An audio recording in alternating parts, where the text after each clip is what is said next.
Welcome back to video 2 of the Concours 14 valve clearance check and possible adjustment shim replacement. First start off, first video is kind of a overall overview, and we had a little fun with a couple things as far as disassembly. But we're going to start with the nuts and bolts here and follow the service data as close as we can. Not necessarily in particular stepwise fashion until we get to a certain point, because some things can be done not only in tandem, but just a little bit out of order, depending on what you're looking at that particular moment. For example, if it says to take off a sensor or a plug on one side of the bike and you happen to be standing on the other where something else has to be removed, there's no reason why you have to walk around here. Do that one, do your markings, whatever you need to do, and then come over here. So that's what I'm talking about. What I'm going to start with here is I'm disconnecting some wires and getting them out of the way. Also disconnecting a hose, getting it out of the way. And how it, this is pretty simple. When I disconnect something, I usually mark it. Like, for example, this is pretty self-explanatory because it's got a weather pack type that goes in there. I believe that's the variable valve timing solenoid. And but we're just going to get the wire out of the way, and I'm only labeling it here because I'm illustrating with something you can do. See, I got a B on that one. You can barely see it, but it's there.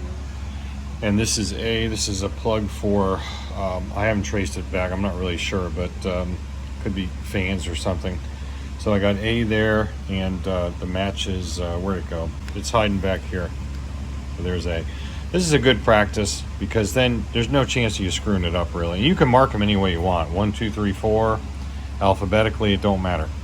So that's kind of what I do on a lot of this stuff. Now, I had to pull this coolant hose that goes to the this is the thermostat housing, and there's a coolant hose which goes over here to the top of the radiator, probably a bypass, I imagine. For when it first starts up, it's going to bypass some water, and you got to get that hose out of the way because it runs over the top here. And so I just pull the hose off. I make these little caps, if you don't have any caps, just out of regular little fuel line, and then just take some super glue on the end of that hose and just dab it in there and squeeze it with a pair of pliers, and it seals it off. That makes a nice quick plug. And on this end, I kind of do the same thing with just a plastic vacuum tee. It just plugs it off because I'm kind of low on rubber plugs right now as far as vacuum plugs go. So I just got to make do. So okay, we're on the right side of the bike, of course, and what I'm going to do is I'm going to start tying stuff up with wire ties, get it out of the way without stressing the wires, least as possible, and we'll start pulling stuff out. Let's take a look at the service data. Remember, we're working off of the cylinder head cover and cams, which I have both stapled here, worksheet, if you will, or workflow. So you can see, obviously, we got the fairings off. Air suction valve cover bolts, we're going to get that here in a minute. Left subframe, we already got the subframes out. Stick coils, we're going to get those. Bolt B, we're going to get that too here in a little bit. But what we have to do here is, apparently, somewhere in here it says to remove the right, I forgot which page it's on. We need to remove the right engine mount, and I had forgotten about that. That's right in there, the main engine mount. It goes down to here and up to there. And so I went ahead and put a jack underneath the engine just to help out, because why not? It takes a sec. But we're going to go ahead and pull that out and get it out of the way. I remembered that after I read it. I said, oh yeah, that's right, that's got to come out of the way. The left one apparently does not, but the right one does. So we need to get that one, and we'll go ahead and start there. There's some spacer washers on these bolts. It takes a 12 millimeter socket. I can't speak.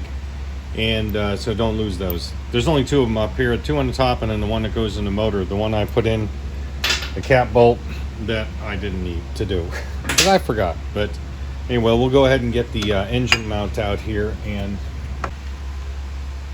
there is a tab here. There it goes. There's a tab on that you got to get out. And we should be able to move this out of the way enough to get it. Maybe. Alright, I'm going to have to figure this out because honestly I don't remember how to get it out, and it doesn't want to come out. Stand by.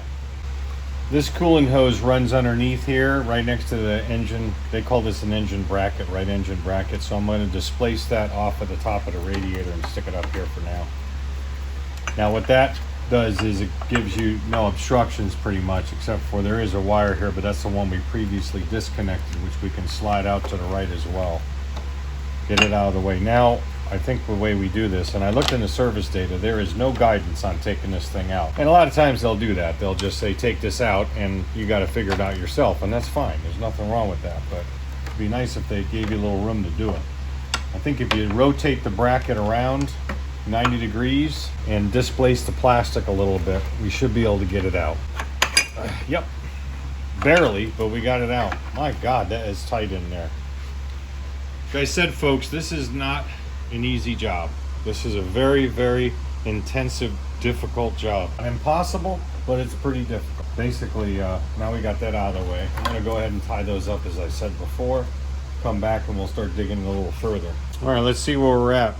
There's the right engine bracket one I was telling you about. All right, so subframe, still got to get the stick coils. We'll get them in a minute. We're going to clear other stuff out of the way. That's what I was mentioning before. Sometimes you can't go in the order they say. It's almost impossible to get the middle stick coils out with all that other garbage in the middle. So if you go, as it's listed, it's going to be kind of hard. So anyway, I said hard. So what we're going to do now is we're going to work on these the air valves, and you can see right up in here you've got a gizmo hose. It goes down into these. It's typical to even the old KZs and stuff. Essentially, I think there's if they're similar to the old bikes, it's like a little reed valve, and this is really kind of an EGR, motorcycle version of an exhaust gas recirculation valve. Usually triggered by some sort of vacuum under certain control parameters, and with the EFI bike I'm not sure, but in a old school bike it was basically just when vacuum reached a certain level it opened, and when it decreased, or vice versa, one of the two, I don't remember which. But so we're going to end up getting all this crap out of the way so we can get it all for a stick coil. So let's do that now. Okay, so we'll go with the service data for air valves because we're to that point right now.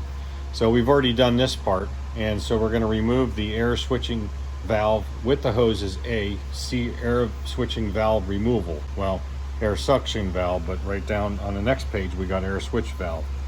So there's A right there, and then B, air suction valve cover. Those are the ones I just showed you. And then remove the air suction valve, and you can kind of see them inside there. They're just like that little reed plate thing. So we'll get to that here in a minute, but I want to get that big hose out of the way first. That is on the next page. That's the air suction valve inspection, or air switching valve removal. Air switching valve. That's the air switching valve. That's what we want to get out of the way. You see we have that hose right there that I'm talking about. So remove the middle fairings, right subframe, right engine bracket, pull out the hoses A. So this actually pulls out from down up in there, and it's a dead end zone. You don't know what's in the other side, but really that's the air box. That's the innards of the air box. So it makes perfect sense that you'd have crankcase ventilation air valve system hooked into like a recirc system for EGR, hooked into the air valve, so it can, the air box rather, so it can be any unburned hydrocarbons can be regurgitated in the engine. So that's what we're going to do right now. We're going to get that big hose out of the way. We'll pull it down, and then we can get the this valve out of the way, I think, in there. I'm not really sure yet, but we'll pick at it. But definitely want to get that out of the way so I can get the other stuff. See that valve? That's where it terminates. We're going to get that hose right there and that valve right there out of the way. Pull out the hose. Did it. Loved it. Felt good. Strangely satisfying. And got one here. That's where this this line that I displaced comes out of. Looks like attaches to it. Not really sure why it does, but it does. Interesting. All right, the valve is simply suspended, for lack of a better word, between the two hoses that go to those actual little plates, whatever they're calling them. I forgot now. I'm sorry. One thing that I like to do is hit them with a little silicone spray. Of course, it doesn't work. Try that. Then we'll just push it off one side, get it up and over, and then we'll go do the other side and take that out. While I'm in here, I'm going to get this coolant overflow. This goes back to the to the reserve tank and to the coolant tank on the other side. And if I can get this thing to focus in here, you can see that it just goes through a little retainer that's attached to that valve. Next to the valve there, you see the little clip, but it goes over the top of this cylinder head cover. So I'm gonna unplug it from, well actually it's unplugged here. I'm gonna just displace it from that clip and pull it through. And as long as you keep this end higher, it's not gonna siphon out of that tank at all. So I'll just go ahead and do that now. All right, there's the valve. I pulled it over to the left side of the bike. It's impossible to get that hose out of that little spot. It is stuck in there. So I'm going to disconnect this is the plug for the actual, that air valve that we're taking out right now. There it is right there. And so I'm going to set that aside and mark it, of course, just leave it right there. Now we can pull this thing out because the hose that's in question here is attached to this tank. So we'll just stick this up out of the way. So it goes down to the coolant tank and goes up around, you know, through this valve. You can see where it attaches right there. It's got a little clip. And it goes straight over to the top of the radiator. It is just a bitch to get out of there. It's just stuck. So why not just take the whole thing? Then we don't have to worry about figuring out what goes where. But it's getting clearer, you see? We're getting some more room up in here. And so it is getting better. It's getting more open. All right, so I'm gonna still work on the other side a little bit more, and then we'll come over here and do this side. Now we'll get this plug out. I referenced it before. This is indeed for the fans, cooling fans. So we're just gonna displace it, you know, by separate it rather normally.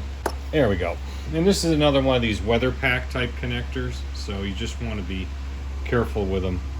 Make sure that the inner seal's not getting ready to fall out and it'll drop inside the motor when you have the head cover off, you know. And that's the point I should mention right here. Anytime we're doing a job like this, we just have to keep in mind that anything that is in the area, like if you decided to put a screw back in here, for example, so you wouldn't lose the screw. Well, let's say you only put it in a couple turns, so that's enough. Well, that could easily come loose while you're rummaging around in here, bumping into it, and drop down in the motor. So I never do that when I have an engine cracked open. I will only do that when I'm doing other operations, you know, like brakes or suspension or something like that, but not like this. So now you can see we're definitely getting more light on the subject. Now we can see our coil sticks with the wires that go into them, and you can see I got them numbered here from last time. That is not something I did now. Right in there, I think you can see it. Yeah, so this number 4, I got it numbered from last time. Pretty cool. Now it doesn't really matter which way they go back in. All right, it doesn't matter at all actually. It doesn't matter which way they go back in. They're all the same sticks, but the wires that go on them absolutely matter. Otherwise, a firing order will be off. Okay, so again, back to service data. We're still looking at this air valve thing, and you know, we want to get these things out, but like I said, before we do that, we got to clear the other crap out of the way, which is what we just did.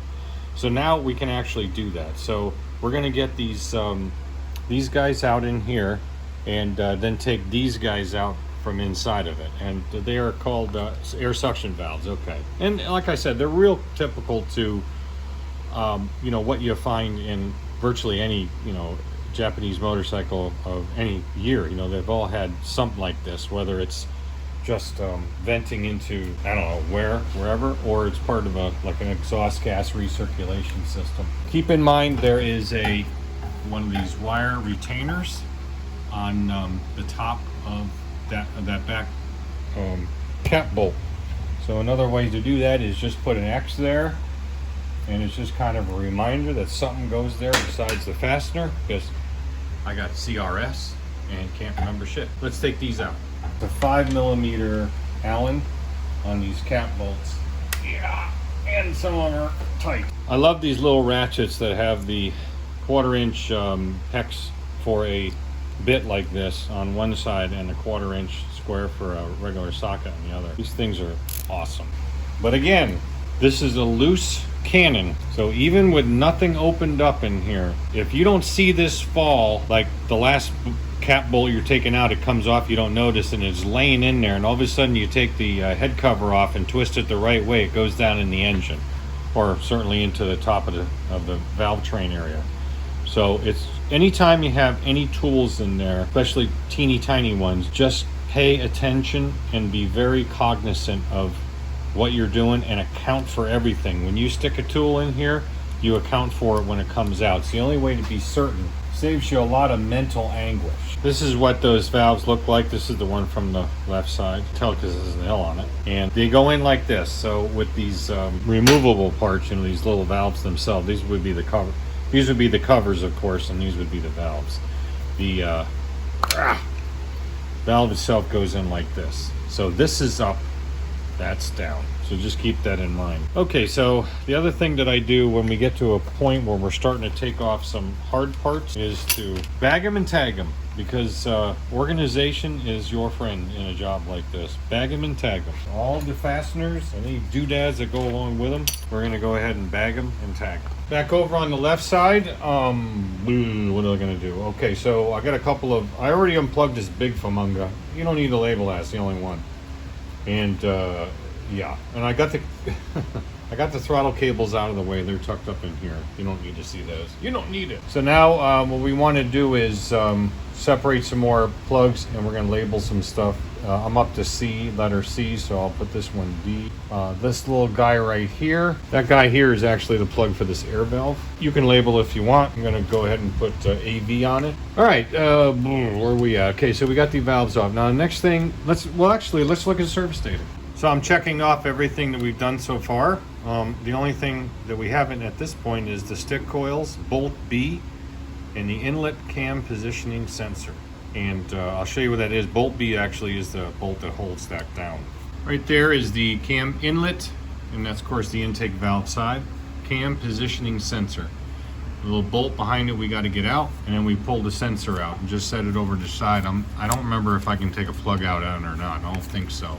I think that's a molded in, and then plug is downstream somewhere. So that's the next thing we'll do, and this is a place that we're gonna put one of those newer oversized O-rings into, because the ones that are OEM tend to leak a little bit. It's just a design flaw, feature, whatever. And then we can pull the stick coils. Now again, I'm not gonna put this bolt in the general tub because I want to keep it with the sensor. And I can do that just by taping. So let's pull the sensor out. Yeah, there it goes. A lot of gunk around it. Naturally, we're going to clean that off. But there is your inlet cam positioning sensor. So there's a sensor pickup here, and probably some sort of a toothed wheel or something. I don't really know until I see the cams again. I don't remember from last. And as that passes across it, you know, it provides an impulse. So if you were looking on a scope, it would be kind of like a either a sawtooth or a square, probably more of a square wave pulse that it's looking at to determine the crankshaft, the camshaft revolutions, and that obviously plays in with crank position, which is off the pickup we're going to get into here in a minute for the timing and ignition, and whatever else it uses for a strategy to do that. But of course, they're a critical component, and like I said, I believe we have a new O-ring for that. Okay, folks, stick coil time. Number one, I'm going to mark that. Barely marked from last time. Just pull the tab, carefully pull the plug off, and you see that? See what just happened? Weather pack flew out. That happens sometimes because it's sticking in there. So yeah, we got to watch that shit, because you definitely need this in there. So we're gonna make sure that it doesn't come out again till we want to put it back in by just taping these ends up. So that'll prevent that from happening. We can shove it up out of the way. Now to get these stick coils out, it's just like any other type of a you know, high tension lead on a spark plug. You just kind of work them out and pull them at the same time. Oh man, those are on there. There it goes. Oh wow, those are tough. Maybe I lubed them up with some lithium grease or something last time. Whoops, that was a mistake. I'll clean it out. I'll stick a rag down in there before I take the spark plug out with a little bit of brake clean on it, and we'll swirl it around. That's no problem. But what I wanted to point out was, whenever you take a stick coil out, I don't care if you're working on a car, motorcycle, or what, make sure you examine it, especially the inside there, for any oil, because if there's oil in there, you got a valve cover leak, and you're going to get misfire codes, and you might as well just be driving a Dodge Neon, you know. Is it good for you too? Before any spark plug is going to get taken out, I always blow the tunnels out with compressed air with an air chuck. And I have the hole that has been exposed by the removal of the intake cam positioning center plugged up. You know, just for now, might as well. You don't want anything dropping down there that you don't know about. So let me get the other 3 stick coils out, and then we'll come back. Now it's time for the rubber condom to get rolled up out of the way. It has to go, rolls back, because these are around the intake inlets. You know, it's wrapped around there. Unless you cut it, then you can take the whole thing out, but I'm not going to do that. So basically, you just got to get this out. There's a couple of like push nails there. I think that's what they call them. So you pop those out, secure those, and then we'll pull this back, and I'm probably going to restrain it against the back side here with a bungee cord to keep it up out of the way. It releases that metal bracket mainly that sandwiches the condom between that and the plastic. Now that that's out of the way, but before I fold this condom back, now that I can get in here, I'm gonna go ahead and take a little glass cleaner or something on a rag, and I'm gonna wipe all this off and then blow it out again, because what we don't want to do is we don't want to wrap up dirt inside this rubber heat cover, aka condom, and then as we work and we disturb that a little bit, inevitably we will, we don't want it to release any of that dirt down inside the engine. Then we can expose the cylinder head cover and do the same thing, kind of wipe that down best we can, blow that off again, and then we've gotten the top and the bottom of anything that can give us a significant amount of dirt. We can also get at the inside of this best we can once it's folded up, but that's usually impractical because it's going to have to kind of get rolled. So let me do that off camera. Mr. DeMille, I'm ready for my close-up. Okay, the condom is secured. Cleaned the best I could, even on the inside. Probably will touch that up here as we go. I'll do the same thing on the head cover as I indicated before. Remember, again, the plugs are not out. Here's the order of operations I'm going to do this. I'm going to leave the plugs in until I get the head cover off. There's no reason why you can't, because the plugs are actually down below that surface between the head cover and the head itself. There'll be a part of the tunnel. The rest of the tunnel extends up through the head cover itself, hence that's where those oblong shaped gaskets I mentioned in the last video that I originally didn't know what they were for because I couldn't remember. That's where they go, between that part. There's a O-ring seat in that. I'll show you when we get that off. So that's the order of operations. We're going to unbolt the head cover, remove the head cover, which according to the service data comes out the right side of the bike, this side of the bike you're looking at it from. Then once we do that, we will pop the plugs out. After I finish cleaning all the holes, it'll be easier to get down in there to get any junk out. Blow the holes out first, take the plugs out, put some paper towels in the plug holes loosely. Then we will take off this cover. Although it's much earlier in the order of operations in the service data, like I said, I don't take this off until I get the head cover off, so I can actually see the cams turning and know exactly where I'm at when I'm at number 1 intake. So let's go ahead and get this out. But of course, we look at the service data. We got everything checked off up to that point. Remove the cylinder head cover bolts. And I just wanted to mention that there is a specific sequence in disassembly. This is not always the case. If you look at service manuals for just about any older bike, vintage bike like the KZ1000, things like that, GPZs, things like that. Inline 4, you got to pull the head covers off. They don't give it disassembly instructions as far as the bolts go. So in that, I mentioned this before in other videos, what I do in that case is I simply reverse the torquing sequence, and it'll tell you the torquing sequence. And if you look at this, you've got 7, 6, 5, 4, 3, 2, 1 that way. Now if you look at the torquing sequence, you will see that exactly the opposite of disassembly. So where 6 and 7 were the middle ones that we started first to disassemble, 1 and 2 is likewise the middle ones. So it's just a reversal of that. That's what I normally do in disassembly, but like I said, we have some guidance here, so we're just going to follow that. All the bolts are out, and let me show you one of the bolts, just so you get an idea what we're dealing with. This is a button head shoulder bolt, button head but shoulder. Now, I think one of the reasons why these things are prone to have valve cover or head cover gasket leakage is because the shoulder bolt is only going to apply a certain amount of force before it shoulders out down on top of the head cover, and then it'll stop, of course. But it's an engineered thing where that rubber gasket, which has some metal behind it, I guess, copper or something, where it takes up some of that space, of course, and provides a certain amount of pressure downwards, and allegedly or theoretically, engineering wise, it seals off, puts pressure on the head cover. There is a trick to it that I've had for a while in here that actually was out of the ZX14 forums, and I'm not recommending you doing this, I'm just saying what I do. You put a 1 millimeter thick washer approximately over the shoulder bolt, which essentially creates less distance between where it shoulders out and the shoulder, or I should say the button head and the shoulder itself. And then when you put the washer in place, you see that it's going to push down just a little bit more. And that has worked well for me. Again, that's what I do, not necessarily what you should do. I'll go over some other factors about preventing this from leaking later, like before I get to reassembly, and then we'll cover that. But as far as those shoulder bolts go, that's what I do. Now, that you can mark each one as to position if you want. There are two that are longer, and those longer ones are different size. They are so vastly different length. Yeah, you're not going to be able to screw these up. So basically, you know, just do what you got to do with it. Yeah, so now we can get the head cover up, but I want to give it one more wipe down and one more little with the air nozzle, just lightly, just to make sure we get as much dust and sand and stuff off. Service data checklist time. We did the cylinder head cover bolts. I followed that sequence. Now it's time to remove the cylinder head cover to the right side of the engine, as I indicated before, so that's toward the camera.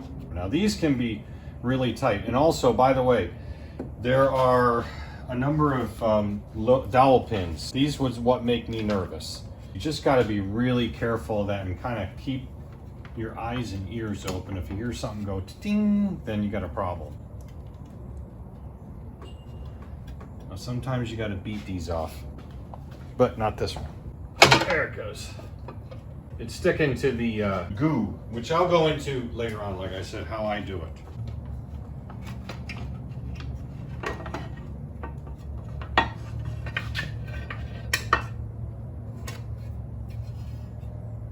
All right, let's look at the inside of the cover first. Ain't nothing there as far as any pins. Let's look here. Yeah, I see them. Let me show you what they look like. I just gooed up your face, sorry.